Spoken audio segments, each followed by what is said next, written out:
Hello, hello, check. Hello, hello, hello, hello, hello.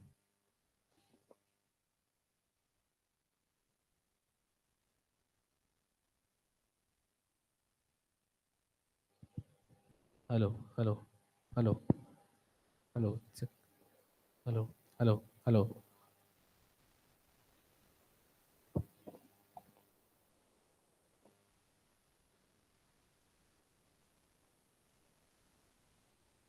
Good morning, ladies and gentlemen. I'm Pooja.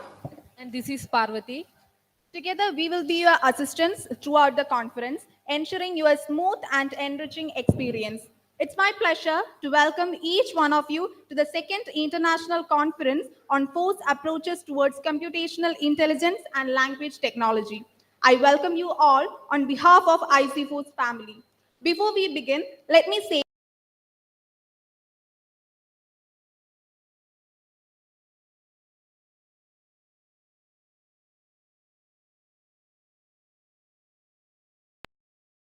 popularizing free and open source software for universal use. Our key areas of focus encompass research and development, IoT, assistive technology, language technology, gender and technology, training, incubation, etc. Our vision is to continually enhance and expand these initiatives to empower individuals and to elevate Kerala's status in the field of science and technology. The second international conference on FOSS approaches towards computational intelligence and language technology is to bring together students, researchers, engineers, and practitioners interested in the different aspects of language technologies. The conference looks for significant contributions to all the major fields of language, natural language processing, and computational linguistics in theoretical and practical aspects. With much pleasure, I would like to invite Dr. Rajiv R.R., Program Head and Associate Professor at ICFOSS. He is a member of Academic Council, Jawaharlal Nehru University, New Delhi, and Board of Studies member of different higher education institutions. He has a demonstrated history of working in information technology and service industries. He is a strong consulting professional with a Doctor of Philosophy focused on computational linguistics from University of Kerala. I welcome you, sir, for the welcome speech.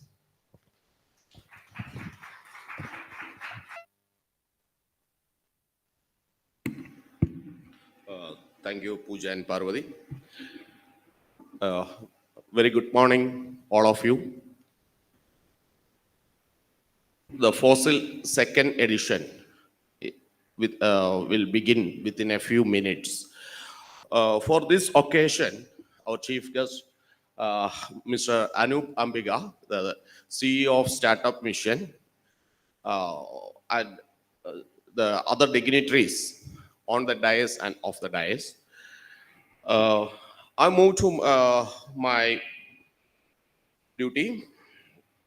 First of all, I welcome our chief guest, Mr. Anup Ambiga, on behalf of ICFOSS and the organizing committee of FOSSIL 2024. The presidential address by our beloved director, Dr. Sunil Titi. On behalf of all of you, I invite the facilitation by our Secretary and Registrar, Ms. Chitra MS. On behalf of the program committee, I welcome you, ma'am.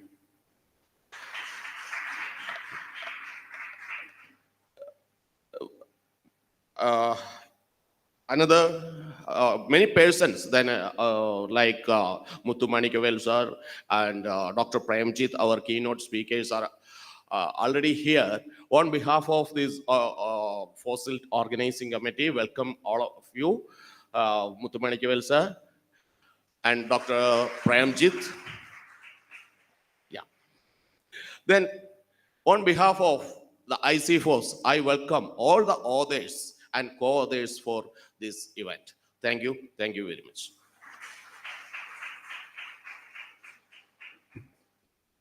Thank you, sir. Now we have come to the most important part of the function, That is the inauguration. We are graced with the presence of a truly remarkable individual as chief guest of our inaugural ceremony, Mr. Anup Ampika, currently the Chief Executive Officer, Kerala Startup Mission.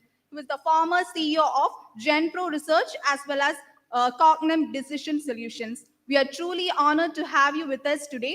Your insights and wisdoms are eagerly awaited, and we are grateful for the opportunity to benefit from your words of inspiration. Without further ado, I would like to invite Mr. Anup Ampiga to deliver the inaugural address.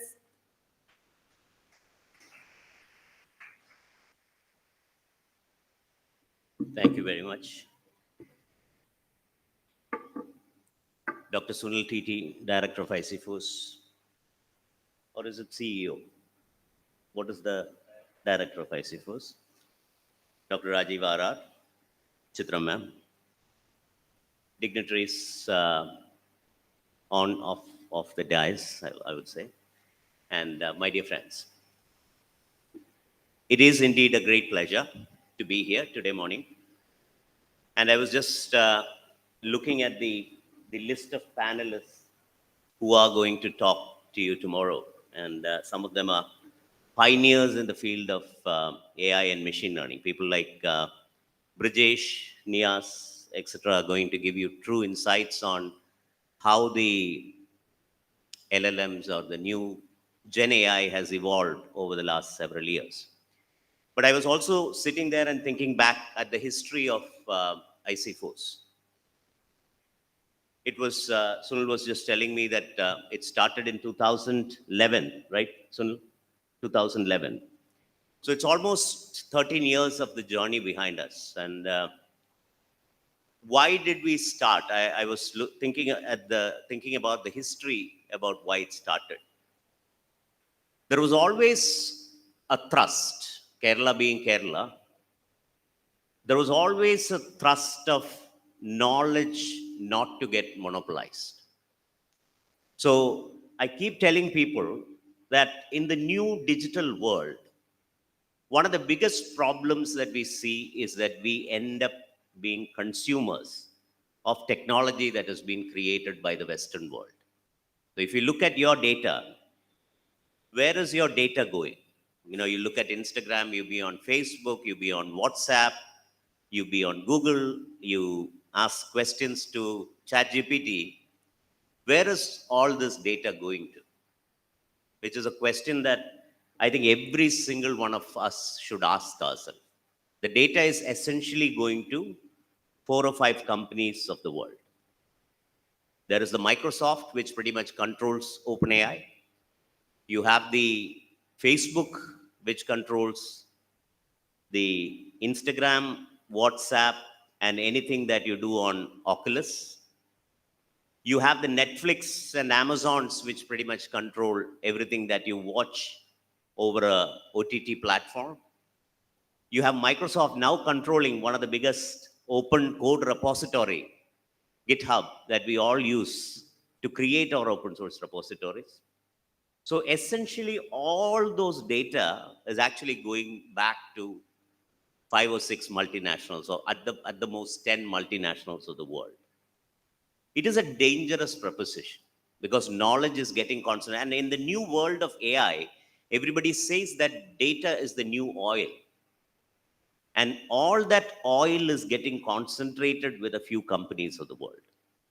That is where openness in terms of open data, open software, open hardware, it all becomes of importance. So I think what we have embarked upon in ICFOSS is a very divine mission of democratizing knowledge. I should have access to the knowledge that India produces or the world produces so that I can build models for the world.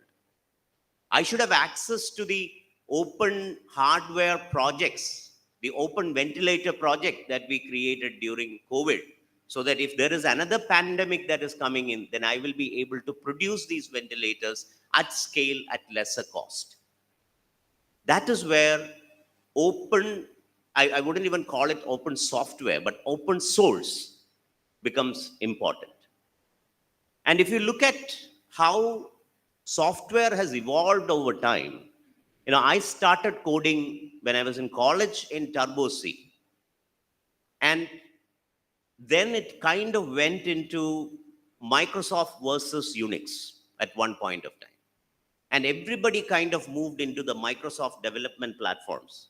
The Visual Studio came and user interfaces came, and people were stuck with Microsoft at one point of time.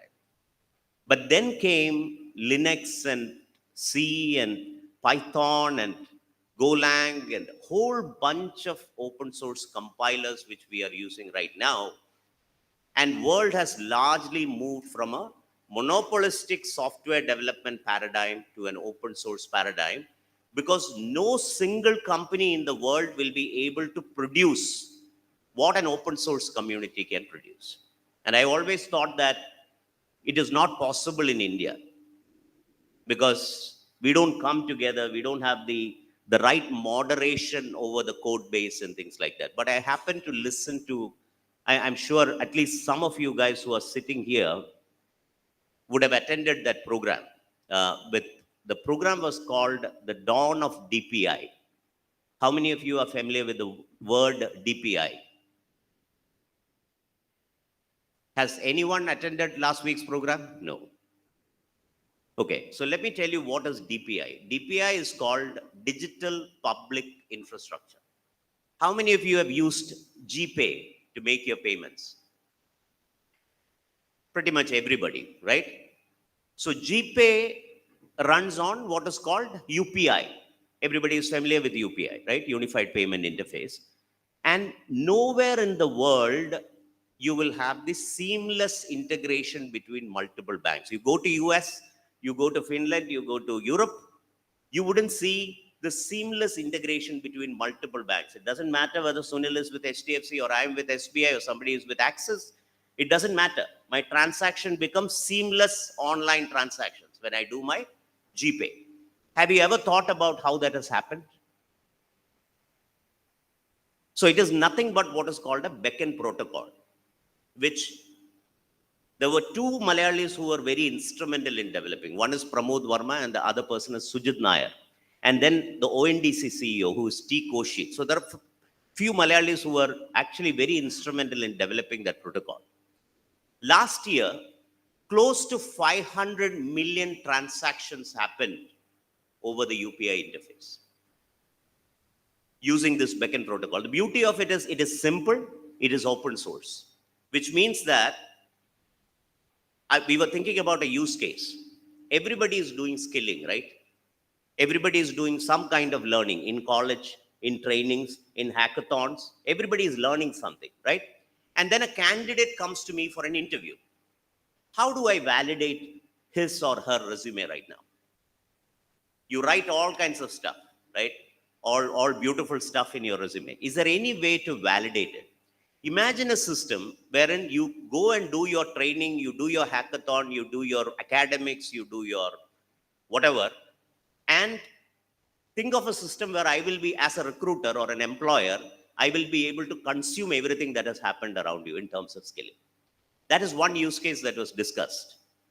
Similarly, so this is an open network. Anybody can plug into that open network, and there will be a seamless transaction between that open network. And that open network is open source. That is the whole idea, and it is scalable.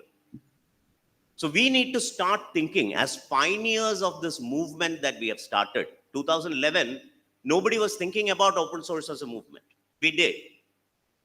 And now we have a very dynamic director coming and joining us who has got so many ideas. And I think I was just taking a walk through your lab, and there is so much things that you have done. So there is quite a few possibilities that Center for Open Source has got, which can be marketed. The world should know about it.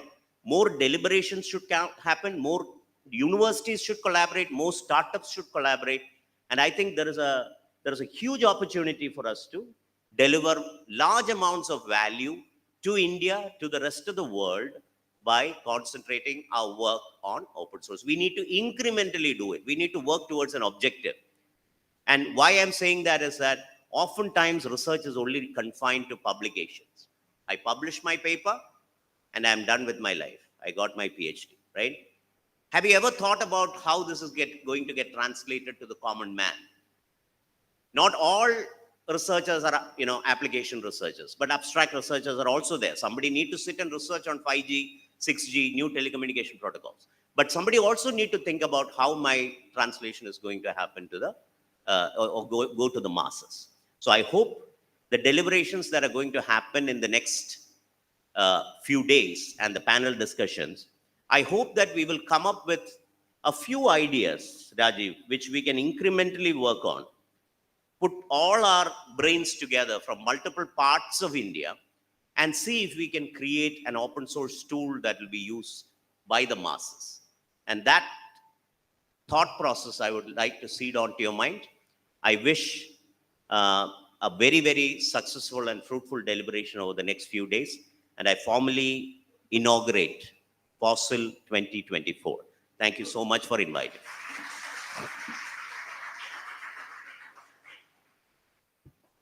Thank you, sir, for the valuable words. Next, I would like to welcome Dr. Sunil TT, Director of ICFOSS, for the presidential address. He's the former principal at College of Engineering, Attingal. He's also the member of Senate, CUSAT, and Kerala State Curriculum Committee. He has his impressive academic background, includes a PhD from Indian Institute of Technology, Bombay, on sensor selection and gas detection for ENOS application. He has his immense contributions in the field of free and open source software. With much pleasure, I would like to invite Dr. Sunil TT Sir for the presidential address. Thank you very much. So respected dignitaries on the dais, Anup, Rajiv, Chitra ma'am, and other invited guests. I shall be very brief. That's the first thing I would like to offer you. So because maybe some of you have read Shakespeare. So in the play Hamlet, see, one of the characters is Polonius. He says that brevity is the soul of wit. So I will be very brief. So this conference is organized on your natural language processing. And most of the community assembled here is belongs to the natural language processing community. So over the years, see, these couple of 4 or 5 years, I think natural language processing, image processing, computer vision, everything has merged into a single stream in which people do think of artificial intelligence as a unified platform. So earlier when I was doing PhD, we had speech lab, image lab, side by side. We never went into the other lab. So in IIT Bombay, when I was doing my PhD, the speech lab was very next to my own lab. So we never popped into that. Now I think it is time that we merge everything into a unified thing where you speak of intelligence as a unified thing. I hope this conference will be fruitful for all of you. I wish all the success, and maybe as I mentioned in the beginning, I shall be brief. Thank you.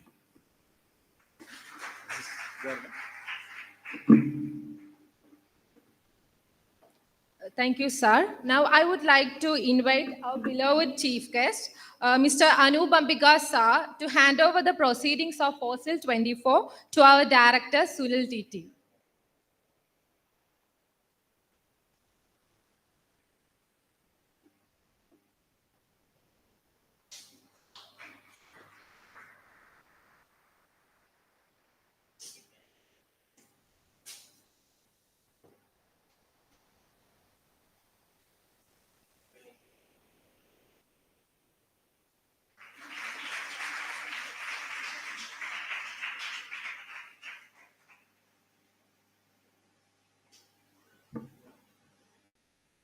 Thank you, sir. I invite Mr. Anu Pampiga to receive a small token of love from our side, and I invite Dr. Rajivara to hand over the gift to him.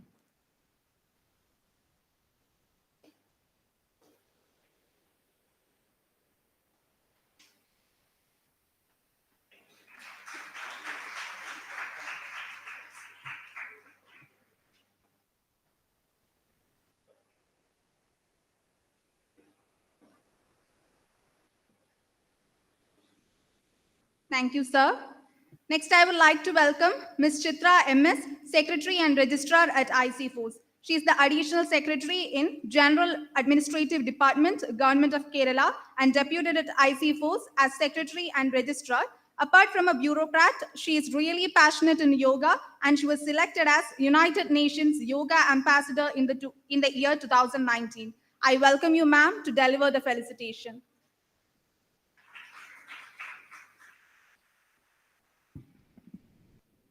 Thank you, Pooja.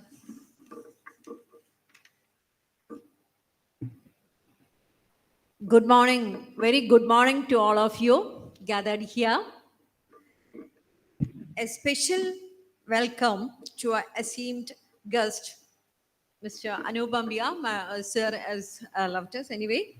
He's a CEO of KZM, and hearty congratulations to Dr. Rajiv R.R., Head of Language Technology and E-Governance ICFOSS, and Dr. Sunil T.T., Director ICFOSS, for bringing us this event.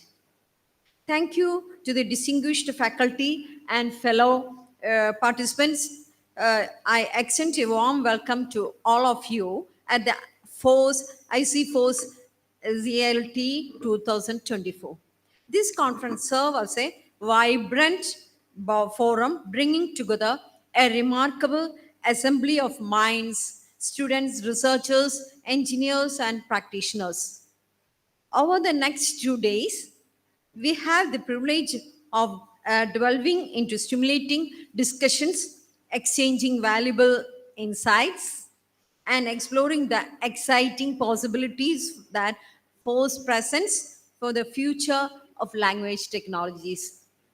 To all the participants who have come forward to share their expertise and contribute to these enriching events, I extend my heartfelt congratulations. This remarkable convergence presents a unique opportunity for us to learn from each other's brilliance, ignite inspiration through shared knowledge, and collaboratively shape the future of force driven advancements in both computational intelligence and language technology. Let us celebrate this confluence of minds and embark on a journey of discovery together. Thank you. Thank you, ma'am. Now it's the time for the vote of thanks. I would like to welcome Ms. Hasia Nohu, Program Coordinator at ICFOSS, to deliver the vote of thanks. Welcome, ma'am.